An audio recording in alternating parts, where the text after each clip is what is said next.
So up first, want to talk about RBAC. So this is Red Ball Acquisition. No surprise if you've tuned into the show before, this has been a favorite of mine. So this SPAC from Billy Beane, the guy from Moneyball, this has been linked to Fenway Sports Group. That's really the only rumored target. So Fenway Sports Group is the owner of the Boston Red Sox in Major League Baseball and Liverpool Football Club of the English Premier League. They also have a NASCAR team. So Fenway bought the Red Sox in 2002. The team's won 4 World Series titles since that time. Liverpool we saw win the English Premier League last year, and they also won the Champions League the year before that. And then Fenway Sports Group owns 80% of the New England Sports Network, which is a regional sports channel that airs those Red Sox games. So that's important because we saw Madison Square Group, which owns the Rangers, the Knicks. They actually spun off their media asset into Madison Square Media. So, media rights are so important now, and that could be a catalyst down the road, for that company. Forbes ranks Boston Red Sox as the 3rd most valuable baseball team, $3.3 billion valuation. Liverpool ranked 8th as the most valuable soccer club in the world with a $2.2 billion valuation. So MLB teams have risen in value 4 times over the last 10 years, and then we also see new media rights for baseball with Fox, and the EPL is also working on some, which will increase the value of those teams going forward. There aren't a lot of publicly traded sports teams, so I like this one because I think built-in loyal fan bases for the Red Sox and for Liverpool, along with not a lot of publicly traded sports teams, this could be an attractive one for investors. So if that deal is announced, I think this one goes higher. It's one of my favorites going into 2021. Then up next, we have FCAC. So this is Falcon Capital. It's targeting media and consumer tech. So we talked recently about Spinning Eagle, which is the new SPAC from the team that did DraftKings, Skills, and some other deals. I wrote an article about that, and it got a lot of page views. We got a lot of attention with that Spinning Eagle video that we did. So there's a lot of people interested in investing in the team behind the DraftKings and Skills mergers. So FCAC, the team here includes Jeff Sagansky. He's one of the 3 people that were involved on those DraftKings and Skills deals. So again, it's not the complete team that did DraftKings and Skills, but it is one of the board members. So I'll take a bet here on someone with experience in the SPAC game with Jeff Sagansky. I think this one lands a good company going forward. That's pick number 2. And then up next, we have SNPR. So this is Tortoise Acquisition II.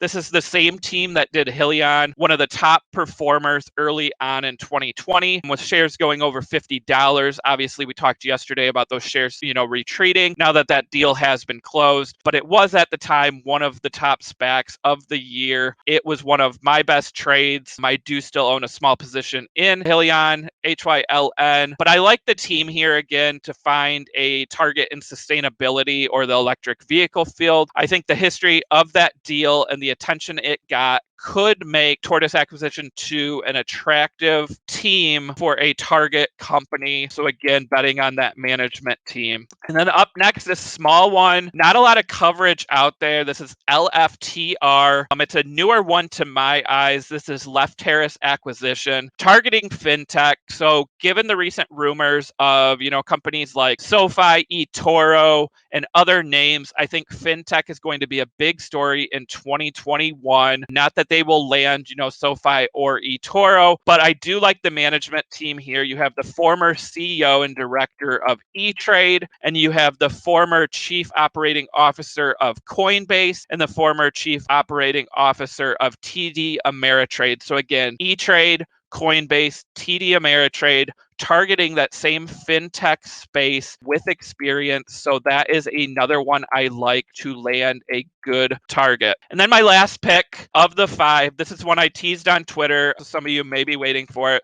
This was my new purchase yesterday, trading close to $10. It is BTAQ. So this is Burgundy Technology. Company did a $300 million offering. Management includes Leo Apotheker. He's the chairman and co-CEO. He is the former CEO CEO of HP and SAP. He spent 20 plus years at SAP, where he helped transform the company from a single product to a multi-solution business. SAP is a global leader in enterprise application software. The co-CEO, Jim Mackey, worked at Citigroup, SAP, OpenText, and BlackBerry. He helped BlackBerry transform from mobile to endpoint management. So again, BlackBerry was a huge mobile company that kind of fell, but they were able to stick around by transforming that business model. They are starting to pop back up now as a connected car company, and he was responsible for part of that move. And then Mackey, while at SAP, he did 44 acquisitions, so lots of experience there.